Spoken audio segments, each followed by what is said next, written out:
Здравствуйте, друзья! Меня зовут Нина Воронова, я психолог, кандидат биологических наук, и вы на моем канале, где я рассказываю о расстройствах пищевого поведения. Сегодня буду рассказывать о счастливых анорексиках, но прежде чем я начну, у меня потрясающее объявление, потому что прямо сейчас в моем телеграм-канале проводится набор в группы, благотворительные группы, с символической стоимостью, некоммерческой, для людей с расстройствами пищевого поведения. Это группы поддержки, которые ведут настоящие психологи, настоящие терапевты на разное количество встреч. Есть группы украиноязычные, есть группы русскоязычные, есть группы для подростков с РПП, есть группы для близких людей с РПП, отдельно группы для людей с перееданием. Поэтому если только вы чувствуете, что вам нужна поддержка, и вы понимаете, что группа благотворительная с людьми, с терапевтами, которые готовы помочь за очень символическую плату, потратить свое время для того, чтобы помочь вам, поддержать вас, помочь вам выздоравливать, присоединяйтесь к моему телеграм-каналу, ссылка на него будет в описании к этому видео, как всегда, и там находите объявления о группах, записывайтесь, делайте это срочно, потому что группы будут начинать работу буквально вот через неделю-две. Поэтому торопитесь, группы будут закрыты, и присоединиться к ним после начала работы будет нельзя. Поэтому прямо сейчас. И второе объявление. Опять же, прежде чем я начну рассказывать об анорексиках, пожалуйста, как всегда, подписывайтесь на мой канал, ставьте лайки, оставляйте комментарии. Причем прошу вас комментарии в поддержку канала, если вы хотите просто поддержать канал. Они должны быть, по-моему, не меньше 7 слов. Я могу ошибаться, я просто где-то это слышала. То есть иначе YouTube не учитывает. Вот. Ну вот, ставьте лайки, поддержите канал. Так вот, счастливые анорексики. Вообще интересная тема, потому что, вы знаете, люди с анорексией, ну, если у вас анорексия, то вы, конечно, знаете. Если у вас близкий с анорексией, то вы тоже знаете. Вот люди с анорексией, в отличие от всех остальных людей с РПП, они такие, у них так все нормально. Вот если его спросить, как у тебя дела, у него всегда все нормально. Булимик тоже скажет, что у него все нормально, но он наврет. А анорексик, он прям, ну вот, у него все хорошо. Вот все хорошо. Это очень часто ставит в тупик психолога, потому что приходит такой какой-нибудь подросток, 15-летний, и у него все хорошо. У него друзья, там мама, папа, учеба, спорт, танцы, все прекрасно, везде все получается. Ну вот есть он только не может. И психолог такой, ну да, в принципе, с чем тут работать? Ну сейчас научим ребенка, как там 3 раза в день кушать, там калории считать, ешь не меньше 3000 калорий. И анорексик такой, хорошо, я пошел. И уходит. И на этом все заканчивается. Почему? Потому что людей с анорексией отличает следующее. Признак номер 1. У них все хорошо в отношениях. Вот у них все хорошо, у них хорошая семья. Как правило, у них поддерживающие, любящие родители. У них там особо никто, там, если даже кто-то выпивает, то это не сильно и не влияет особо. У них нет никаких психологических травм. У них дружеские отношения с мамой. У них хорошие отношения с братьями и сестрами. Ну, младшие часто бесят, но это просто потому, что они невоспитанные. А так у них все хорошо. Это их отличает, там абсолютно не с чем работать психологу. У них все хорошо с другими родственниками. Ну, бывает иногда, но это так по мелочи, вообще не серьезно. У них, в принципе, очень благополучные семьи. И они вам об этом с готовностью расскажут. Второй признак такого счастливого анорексика, у него все хорошо в учебе. Они, как правило, хорошо учатся. Они все успевают. Они изучают языки, они ходят на дополнительные занятия, им это нравится, их это устраивает. Ну да, они немножко устают, но в принципе они справляются. Для них важно хорошо учиться, и у них получается это. У них все хорошо в спорте, они добиваются каких-то результатов, они у них там есть какие-то друзья, они с кем-то общаются, у них все нормально тоже в этом отношении. Ну да, непросто, тяжело успевать и туда, и туда, и туда, и туда, и сначала в школу, потом дополнительные занятия, потом уроки, потом еще спорт, но они в принципе успевают. Третий признак счастливого анорексика, он в принципе собой доволен. У него все нормально с собой, он себя не ненавидит, он не испытывает к себе какого-то жуткого отвращения. Они вам об этом скажут. Они, в принципе, у них с собой тоже все нормально. Но у них есть небольшие проблемы, может, с уверенностью в себе. Но четвертый признак счастливого анорексика, единственное, что им не нравится, это вот что-то в фигуре. Ну вот однажды они просто подходят к зеркалу и понимают, что вот ноги мне не нравятся. Или щеки мне не нравятся. Или вот тут как-то вот животик как-то выпирает. В остальном у них все нормально. Но вот эта вот деталь, она как-то вот им мешает. И только поэтому они начинают худеть. Ну и когда они худеют, естественно, они начинают чувствовать себя более уверенными, и поэтому им, в общем-то, нравится худеть. Только поэтому, больше ни почему. Пятый признак счастливого анорексика, они хорошо себя чувствуют. У них физически все нормально, у них нет слабости, у них нет там каких-то, вот их там все пугают внезапными сердечными приступами, обмороками, у них ничего этого нет. Ну, немножко устают, конечно, ну так чуть-чуть, ну немножко мерзнут, ну как бы бывает, можно теплую кофточку надеть. А так они чувствуют себя хорошо, они энергичны, они полны сил, у них там всякие идеи. Они такие прямо заводные, с удовольствием общаются, встречаются с друзьями. Не все, не все. Но вот особенно вот это, знаете, вот это вот период такой вот анорексии, которая еще не накрыла так хорошенечко. Вот у них все в принципе тоже нормально. С самочувствием и пугать их тем, что боже мой, что же у тебя там с электролитами, а что же у тебя с этим и с тем, у тебя внутренние органы лишаются жировой прослойки, у них все нормально, они хорошо себя чувствуют, у них часто и анализы хорошие, что самое интересное, у них хорошие анализы, известная история у медиков, у анорексиков очень часто хорошие анализы, там и ИМТ будет 16, 15, иногда 14, а анализы будут хорошие. Вот такая история. Шестой признак. Они в принципе все понимают. Они все понимают про еду. Что надо есть. Вот вы им говорите, слушай, ну надо есть. Они такие, да, понимаю, конечно. Ну надо есть. Да, это болезнь, ну ясное дело. Надо стараться, да. Ну мне пока сложно, конечно, да. Ну я буду стараться. Я буду делать все, что смогу, да. И я понимаю, что я не могу не есть. Ну все люди должны есть. Да, я буду стараться. И психолог такой, ой, какая осознанность у ребенка. Ну все, дело сделано. Ну, просто у них почему-то не получается все время есть. Но то, что надо есть, они, конечно, да, понимают. То есть они не какие-то там вам странные сумасшедшие, находящиеся в бреду. Седьмой признак. Они вовсе не хотят умереть. Да не хотят они. Что вы им там рассказываете про скрытый суицид, там еще что-то? Они не хотят умереть. Они хотят добиться успеха в жизни. Умирать они не собираются. Мыслей у них таких нет. Ничего такого они не думают. Они просто хотят немножко похудеть, исправить свои ноги, живот или щеки. И все. И жить счастливо. Что вы думаете, дорогой психолог? И восьмой признак, самый мой любимый, счастливого анорексика. Им не нужна помощь психолога. Им не нужна помощь психолога. Они это говорят прямым текстом. Мне не надо. Я сама со всем справлюсь. У меня все нормально. У меня есть подружки, у меня прекрасные отношения в семье, у меня нет никаких суицидальных мыслей. Я прекрасно понимаю, что нужно кушать, конечно. Я же не возражаю.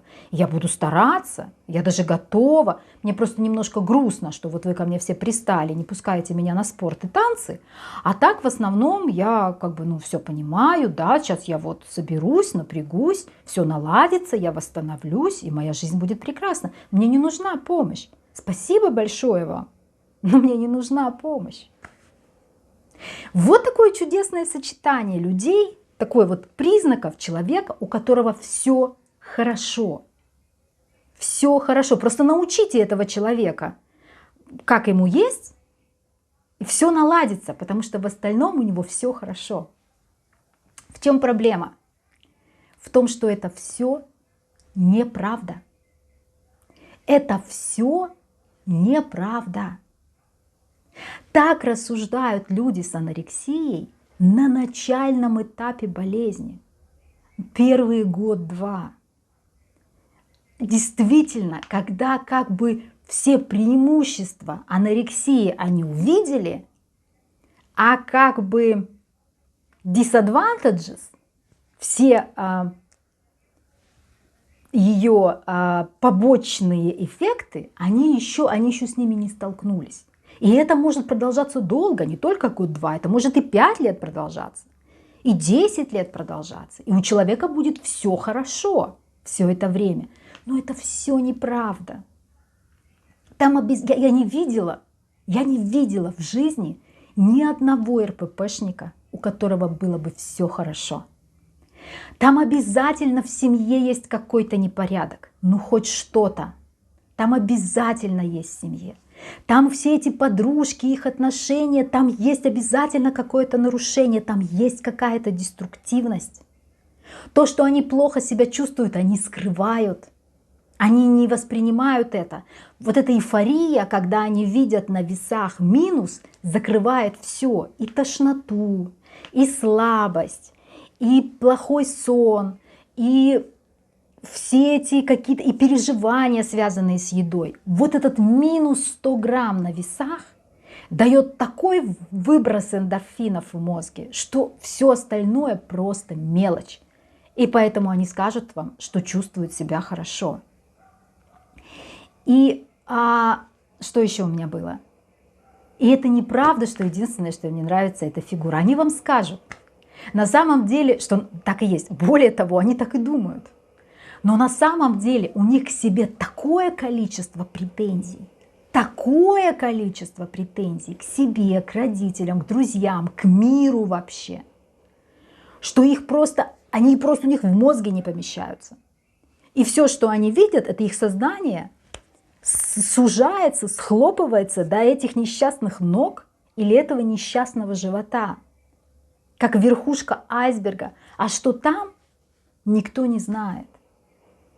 И они, конечно, хотят умереть. И самоповреждение, и голодание до нуля. Это оттуда. Они хотят исчезнуть. Но они вам этого не скажут, потому что они знают, что за этим последует. А может, они этого просто не осознают. Потому что существует три типа анорексиков, которые счастливы. Это анорексики, которые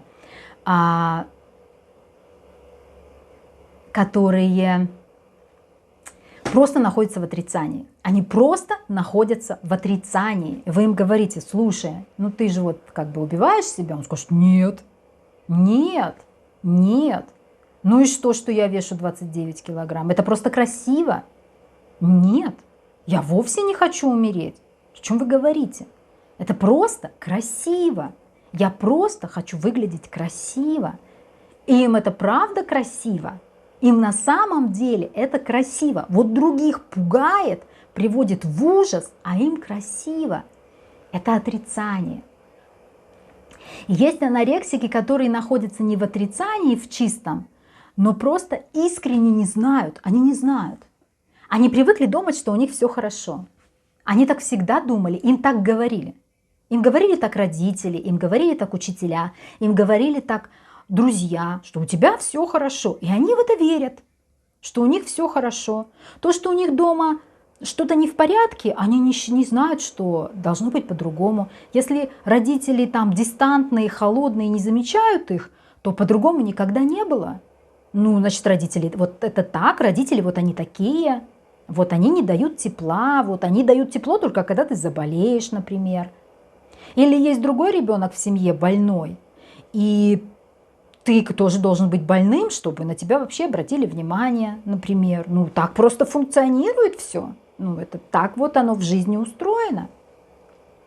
И есть третья группа счастливых анорексиков. Это анорексики, которые из очень приличных семей. Они, может быть, и знают, что что-то не так. Они, может быть, и знают, но они не выносят ссор из избы.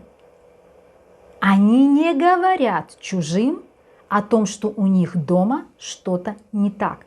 Потому что это такая семья. Особенно это семьи, где очень важен вот этот приличный фасад. Когда дома там родители ругаются, дерутся, что-то происходит, там разводятся каждые 2 недели. А на людях они прекрасная семья. Когда на людях мама гордится своим ребенком и хвалит его, а потом он приходит домой, и мама начинает на него орать, или начинает его бить, или еще что-то делать, или отталкивать его. Но на людях это замечательная мама, и у них чудесные отношения. Вот в таких семьях часто вырастают дети, которые не выносят ссор из избы, не говорят о том, что что-то плохо, потому что это нехорошо, не будет же он на родителей жаловаться, какой-то посторонней тетке. С какой стати? Нет, у них приличная семья. И вот эти вот... Почему проблема в том, что вот этот анорексик такой благополучный? Во-первых, они вводят в заблуждение психологов. Психолог не видит, с чем ему работать. Не видит. Во-вторых, у многих психологов есть убеждение в том, что без запроса работать нельзя. Если тебе человек говорит: я не хочу, мне не нужна твоя помощь, то психолог говорит: ну все, а что я могу сделать? Но он не хочет. А в-третьих, проблема с ними в том, что они же не получают помощи, потому что она им не нужна. А она им нужна. Помощь им нужна, просто они это отрицают осознанно и неосознанно. И когда они не дают материала психологу для работы, потому что они не знают о его существовании, они неверно его оценивают, или они отрицают важность этого, или они просто не хотят делиться, потому что они очень закрыты. Это часто бывает. Когда они не дают материала для психолога, психолог начинает фокусироваться на неважном, на симптоме, на следствии вместо причины. И это проблема, это приводит к бесполезной работе. Когда психолог отказывается работать с таким человеком, особенно с подростком, он оставляет его без помощи. Ведь никто не спрашивает, вот если подростка привезут в больницу, врачи не будут его спрашивать, хочет он лечиться или нет. Пока ты несовершеннолетний, тебя никто спрашивать не будет. Почему психолог ждет от подростка желания лечиться? Если родители его приводят, работай. Как-то пробивайся, как-то жди, пока он отморозится, как-то вот продирайся через эти социально ожидаемые ответы, так называемые, когда он тебе выдает вот все, что должен выдавать хороший ребенок в такой ситуации. Да, я все понимаю, кушать надо, я буду стараться, да-да-да, это просто у меня в голове какие-то, я понимаю, это просто болезнь, я буду выздоравливать. Не верь и пробирайся через это. Психологи отказываются. Психологи отказываются. И проблема в том, что родители им верят. Он говорит: я сам справлюсь. Родители верят. Думают, справится. Ну вот же, старается же. Они же эти же ответы и родителям выдают. Я все понимаю, я буду есть, я буду стараться, мне просто пока сложно. Я справлюсь сам.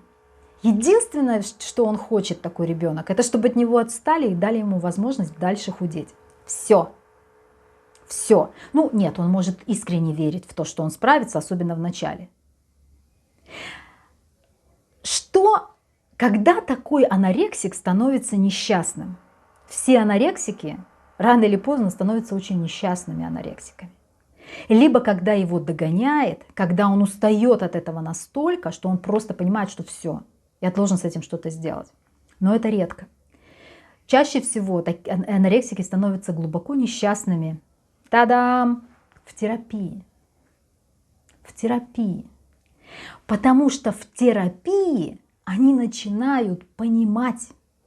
В терапии это отрицание начинает уходить. Оно начинает, вот эти проблемы начинают проступать. И вы начинаете подозревать, что, возможно, мама не так уж идеальна, что, возможно, ваши друзья не так уж вас любят, Что, возможно, ваши цели и ваши задачи, хорошо учиться, быть первым в спорте, очень стараться, возможно, они того не стоят. Возможно, вы не самый лучший. И, возможно, вы никогда не будете самым лучшим. Вот эти все осознания начинают приходить, и это становится очень-очень больно. И никто так часто не сбегает из терапии, как анорексики. Потому что, во-первых, вы все время пытаетесь заставить их есть и стать толстыми. А во-вторых, у них ни у кого так тщательно все не запаковано и не спрятано куда-то в ящичке, как у анорексика. Потому что для анорексика принципиально важно быть идеальным. Он сам должен быть идеальным, у него должна быть идеальная семья, у него должны быть идеальные отношения, у него должны быть идеальные успехи, у него все должно быть идеальным. А вы ему говорите, а вот что это у тебя в семье происходит? Полная хрень. Ой, непедагогично так говорить. Что у тебя происходит в семье? Посмотри, так не должно быть. И он такой начинает что-то подозревать, и это больно. И это больно. Особенно, когда осознание, которое приходит, это то, что тебя не любят. Это, наверное, самое больное осознание, которое может в терапии прийти к человеку. Это то, что его не любят и не любили. И у анорексиков такое бывает. Увы. Не всегда и не у всех. Многих любят. Но там есть что-то еще.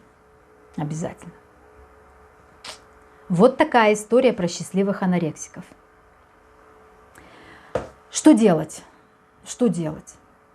Идти в терапию, как всегда, разбираться, возвращаться к реальности, открывать глаза и смотреть, как дела обстоят на самом деле.